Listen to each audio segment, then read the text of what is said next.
welcome to a new video. Today I'm going to be doing a little bit of a haul. I took a couple clips at Barnes & Noble. I went for my birthday dinner with my dad, and we went shopping for a little bit. So I thought I would share the books I got tonight and also the books that I just got for my birthday in general. If you watch my birthday vlog, you've already seen the first group of books, but I'm going to do them anyway just to help make this video longer than just a few minutes. But I am very excited. I feel like I'm on the up and up with my reading slump, like I'm getting out of it. We shall see. But without further ado, let's get into the books that I got for my birthday. So first, from my lovely friend on Bookstagram, I got Magnate by Joanna Shupe. This is a historical romance that is in Gilded Age New York. It follows Emmett and Elizabeth, which I love those names. And I didn't actually read too much about what's on the back of the book. But Emmett is rich, trying to be anyway. But he doesn't like high society types, because he started from the bottom. And then Elizabeth Sloane, she wants to play at the stock exchange, which is featured, I think that's also in one of Joanna Shupe's books, and it wasn't a setting I ever thought I would care about. I don't know what stocks are. I don't know what the point of them is. But him explaining stocks to her in the book that I've already read by Joanna Shupe, I don't remember which one it's in, but I loved it, so I'm excited for that to come into play again. So she, Emmett asks Elizabeth to help him with his stocks, which is a really interesting relationship, a way for them to get together, to that sort of time they have to spend together.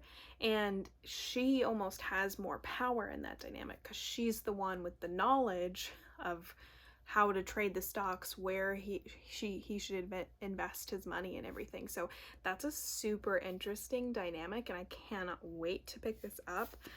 I think we all know I love Joanna Shupe. So, and this is one of her older ones, I believe. I eventually would love to read all of her books. But let's see, this is 2016, so not that old, but I'm very excited. Don't love the cover, but the Knickerbocker series all have this style of cover, but it looks really good. All that glitters isn't gold. Fun. And then she also sent me The Princess Plan by Julia London. We've got a step back, and this is the one that I believe was kind of like a My Fair Lady. It seemed inspired by My Fair Lady. Maybe it's not, but it sounds like he tries to teach Eliza how to be a noble bride, how to kind of make her worthy of a prince, which he is, but he just needs a bride, and this is the first girl he finds, I'm guessing. So I'm really excited for this. I love My Fair Lady. I have seen it live once before in a local production, and it's a super fun story. So and I could be completely making that up. Maybe it's not even inspired by My Fair Lady. Maybe I just saw the name Eliza and was like, yeah, sure. But this looks really good. This is a more recent one. It's from 2019. I've never read a Julia London before. I do think I have one other book by her on my shelf somewhere, but I haven't read one by her yet, so I'm very excited to give it a try. I will be honest, I'm not super in the mood for any romance right now, but I know I will be, and especially as summer comes up, books like these, the mass market paperbacks, are the books that I prefer to take into the pool to read, so these will definitely probably get picked up then, so I can have a poolside book. And next, the last one that came in this package is Bringing Down the Duke by Evie Dunmore.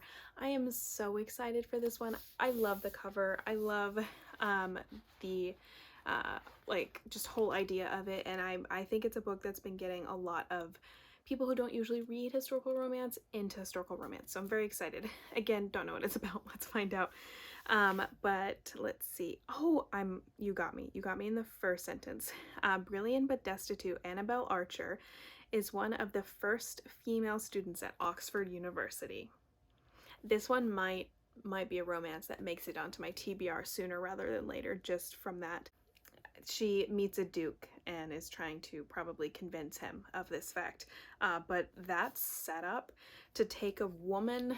That's why I like historical romance, and why a lot of the historical pieces that exist in media, I don't love every one of them, because a lot of them will say, oh well, it's historically accurate for the woman to like be blah blah blah, like to not have any position of power, to not have her own money, to not have her own autonomy. And I get that a lot of women didn't have any of that, but why can't we just write it different?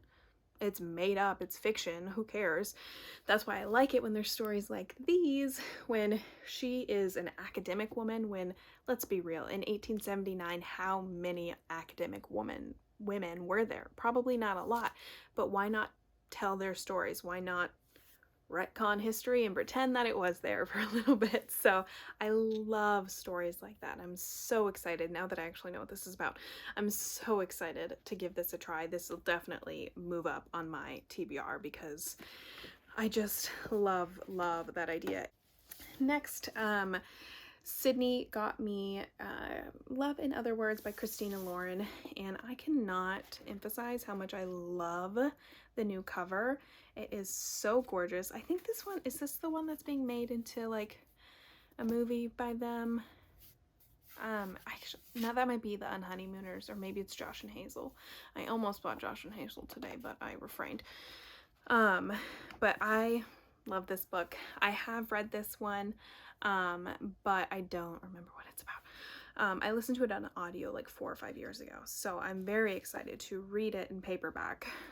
This is about 2 childhood friends who have to kind of re-find each other in adulthood, and they kindle their romance and like rekindle their friendship. And I just love the idea of the childhood friends to lovers. It's one of my favorite tropes, if not my favorite trope, because it's just fantastic. I love it more than enemies to lovers, I'm just saying. But I think this is just one of their most emotional books at the same time. It is told in like sort of a dual perspective of the teenage version of them and the adult version of them, and a lot happens when they're teenagers. A lot of like really emotional things, and adult them are still dealing with the consequences of that. So I think it is a beautifully written book. I cannot wait to reread it and actually remember some of the details. I think I remember the thing that happens when they're teenagers, but I don't know if I do remember in great detail. And then Kendra sent me Little Women by Louisa May Alcott. I love this book. Obviously this is one of my favorite books of all times. I really want to read this edition because I just feel like the pages are smaller and the font is bigger, so I feel like it would go faster. And then like, look at these bookends. Are these not the most gorgeous things ever? And like, she got me this edition because I've wanted it for a long time. It's so beautiful. My sister has a copy of this edition, so I guess I could have just stolen hers, but that would be mean. It's just so beautiful. It's just so beautiful. The back cover says, life and love are very precious when both are in full bloom. I mean, I don't think I need to tell you what Little Women is about. Everyone knows what Little Women is about, right? 4 sisters, 1800s, drama. Now, let's get into what I bought at Barnes & Noble. So, first off, to no one's surprise, I got Heartstopper Volume 2. Because that's all they had. So this is Heartstopper by Alice Oseman. I have now read all 4 volumes that are out. I have read them on the Tapas, however you say that, app, where she originally was publishing them week by week, but I would like to collect all of the paperback versions.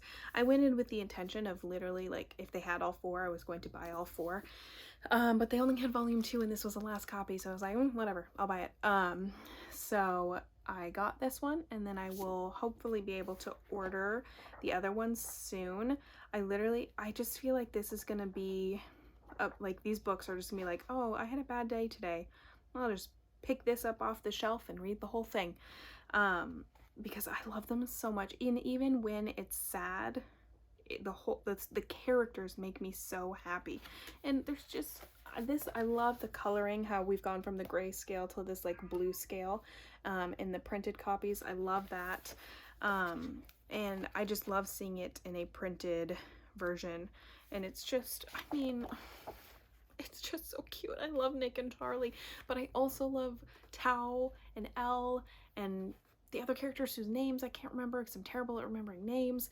It's just, I love it so much. And did you guys see that the actress who plays Elle on Heartstopper also just got cast in the 60th anniversary of Doctor Who, and I'm so freaking excited for her and just for Doctor Who in general.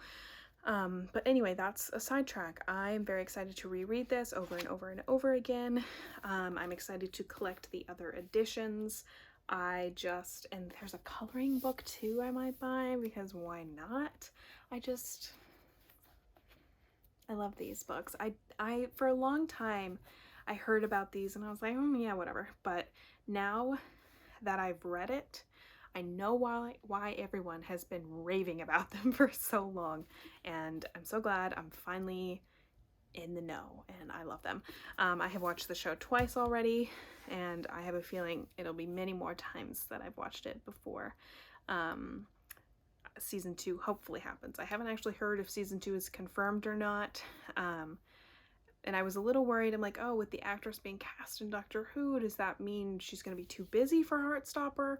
But I'm thinking she's just going to be in this special, not like the new full-time companion, but I don't know. If not, hopefully they can figure it out, because she needs to be in season 2 and there needs to be a season 2. Anyway, next, I got some buy one, get one 50% off books. I thought I would be able to get the sticker off, and I can't, but this is Like a Love Story by Abdi Nazemian. I'll look up how to say that after I watch this video, or after I film this video. I have never heard of this. I've never seen the cover. I don't know anything about it. I just needed another book from the buy one get one 50% off table, and this sounded really interesting. I'm just going to, oh, there's another sticker on the back here. I should have put it on the Heartstopper novel. I will read you what it's about, because I read the back of it and I was just like, wait, this sounds really good. Honestly, it's 1989 in New York City was enough to be like, okay, I'm here. But it says, it's 1989 in New York City, and for 3 teens, the world is changing.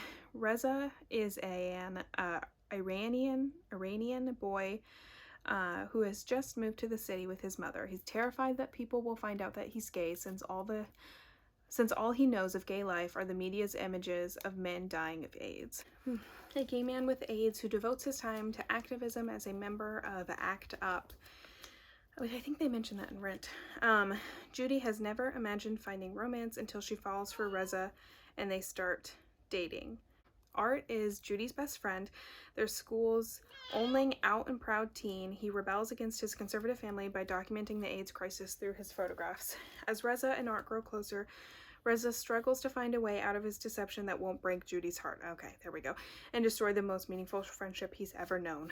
So I just thought it sounded like a book that would really make me cry. And I don't read those very often, hardly ever, but the description just really got me.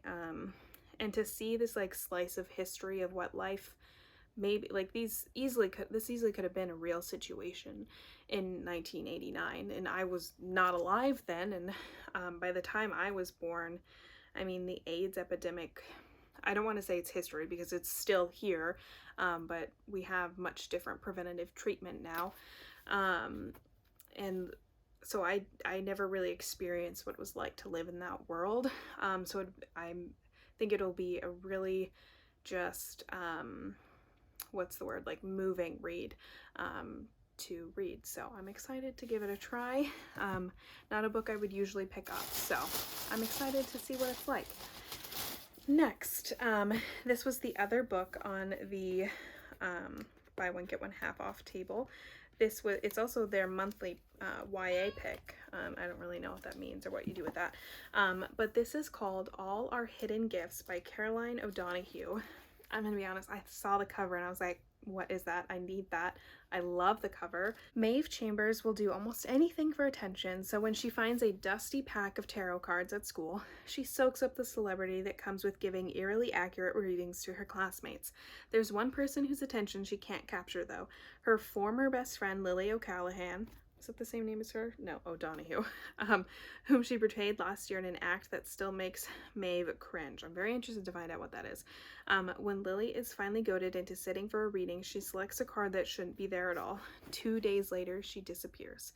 Consumed by guilt, Maeve teams up with beautiful, sophisticated classmate Fiona and sexy, mysterious Ro, Lily's older sibling, to try and find her lost friend. But as the three combine their unnatural talents to bring Lily back, they must face the dark forces keeping her trapped before she's lost forever. Doesn't that just sound like so much fun? So there's like a mystical element for sure. Oh, and there's like pictures of tarot cards, if you could see that. So it just looks so cool and just sounds like it'll be a lot of fun and like a spooky read. I don't do a lot of spooky things. And not really sure I believe in tarot cards in the real world, but I feel like it'll be really fun to read in this setting. And it looks like they've got like a school uniform on, so they've got like a prep school or something, which I think just be a lot of fun. And then lastly, I picked up a hardcover, which I don't do often, but I got The Hawthorne Legacy by Jennifer Lynn Barnes. So when I am filming this, I have just finished the first one, The Inheritance Games, like a day or two ago, and I loved it so much. I could not put that book down, so I am so excited to pick this one up. This will pick up right where the last one left off, so I will not read this summary. I will let you know what the first one's about so I don't spoil anything. But The Inheritance Game is about Avery, who's just a regular teenager and finds out that she is been given the inheritance to the richest man in the country. He has disinherited all of his family members. He gives them small amounts. I mean, like $500,000, but to his 47 billion, small amounts, and gives everything else to this random teenager, and everyone's trying to figure out why. The family is like hates her because it's supposed to be their money and all this stuff, and so much mystery and drama and ensues. It's just absolutely fantastic. Definitely reminds me of Knives Out, but like better. And just there's just such an interesting element to it, and the house is like this maze, the house that she inherits where the guy lived. There's like secret passageways and hidden clues, and it's just so exciting. And then there's the other main characters, are the four brothers, Jameson, Nash, Xander, and Grayson, are all the grandsons who again thought they were going to inherit money and didn't, and she kind of has to work with each of them to start solving this mystery of why this all happened. And it was just so good. I loved it so much, and I cannot wait to pick up the sequel. And then I do think there is a third one coming, hopefully soon. I don't know when, but I know there is a third one. So yeah, I'm so excited. I cannot wait to read this and find out what happens next. So that is my little haul. I hope you enjoyed. I hope I didn't talk too much. But if you enjoyed it, please give it a like, share, subscribe, all that fun stuff. I upload every Sunday-ish, and I will see you guys next time. Bye.